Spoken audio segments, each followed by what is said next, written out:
What are these little black and white tokens that came with my dice? Welcome to the Tabletop Empire. My name is Nate, and today we continue with our Beginner's Guide series, where we go through the entire Star Wars RPG core rulebook, explaining all the rules, make it as easy as possible for you and your players to just start playing. In this video, we will be talking about Destiny tokens. The core rulebook tells us that our players are intertwined with destiny. And in Star Wars, as we all know, the Force flows through everything. That destiny and the will of the Force can help or hinder the players at any moment. In Star Wars RPG, this is represented mechanically through Destiny tokens. On a practical level, Destiny tokens are a shared resource that both the players and the Game Master can spend during play to influence the story and the dice. If you look at the tokens themselves, you'll notice that each one has a light side and a dark side. At the start of every session, the players will all roll one Force die. Remember one of these? For each light side pip rolled, add one Destiny token to the table with the light side facing up. And for each dark side pip rolled, add one Destiny token with the dark side facing up to the table. These tokens should always be visible to everybody at the table. If your party contains Force users that are within the light side or dark side threshold, that can also add some extra tokens at the start of the session. We'll go deeper into that during character creation, so subscribe so you don't miss it. Once you roll your starting Destiny tokens, the total number of tokens on the table will not change for the rest of the session. The light side tokens are the player's pool, and the dark side tokens are the GM's pool. When a player spends a light side token, you flip it over to the dark side, and when the GM spends a dark side token, it flips over to the light side. And the intent is that these are constantly flipping back and forth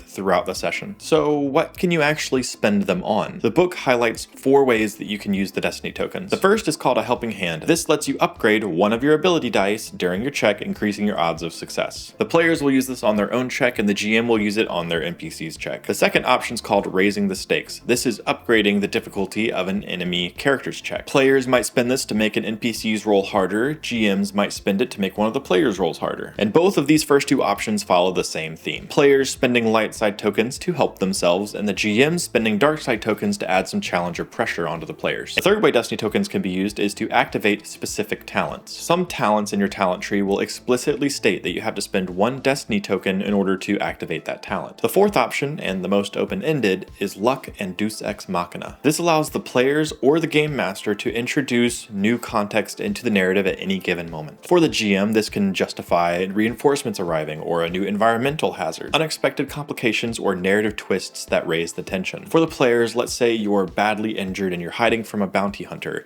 You flip a Destiny token and, oh hey, there's a stim pack in this crate right next to me, how convenient. Or maybe the party lands on a planet and there's no breathable atmosphere. You can flip a Destiny token to be like, oh yeah, I totally bought a gas mask at the last market we were at, and it's right here on the ship. You can spend a Destiny token to say that there's cover nearby when you're in the middle of a blaster fight. Or maybe you spend a Destiny token to say that a thick fog has rolled in, reducing visibility as you sneak through this military compound. Now the GM will always get the final say on whether or not you can use your Destiny token on a particular thing. But the goal of these tokens is to encourage creativity, reward roleplay, and make the players feel like active participants in the story. If a suggestion supports that goal, then the GM should seriously consider allowing it. That said, the players should not abuse this, and it is on the GM to moderate it. One house rule that I personally use is that if an idea seems a little bit too strong for 1 Destiny token, I'll barter with the players and offer it for maybe 2 or 3. Again, I love giving these bite-sized GM powers to my players. I love letting them feel included in the story,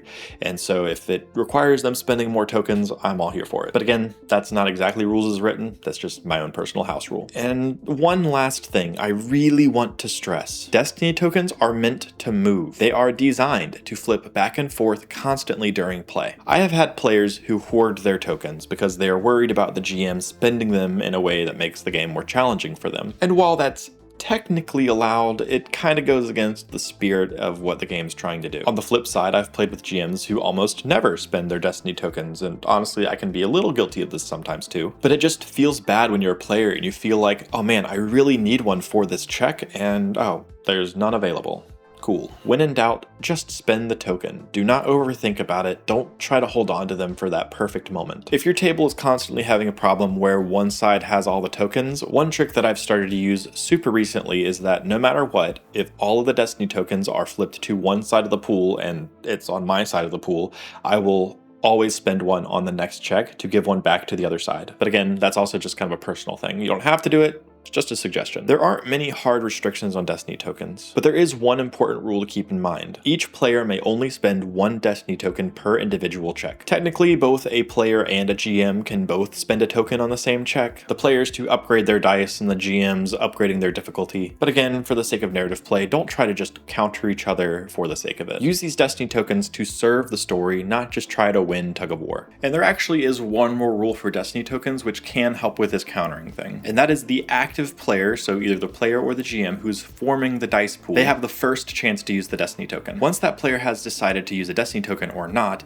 then the other party, this could be either the player being targeted or the GM's NPC being targeted, they have a chance to use the Destiny token. So to give an example, let's say you're the player character and you are rolling an athletics check and you decide not to spend a Destiny token to upgrade. The GM does spend a Destiny token to upgrade your difficulty. You can't spend a Destiny token at that point to upgrade your dice roll. If you found this video helpful, please do me a favor, blast the like button. It's really quick, it's free, it's easy, and it really helps us out. If you want to see more videos in this beginner's guide series, consider subscribing down below. And if you have any questions whatsoever, drop them in the comments. I do my best to answer every single one. Next, we're actually going to touch on chapter 3 skills before we get into character creation. You can find this skills video on screen next to me, and right below it is the first episode of our actual play Dark Underworld if you want to see some of these rules in action. Thank you so much to our Patreon supporters for supporting the channel. Thank you to everybody for watching. We'll see you guys in the next video, but until then, and as always, may the Force be with you.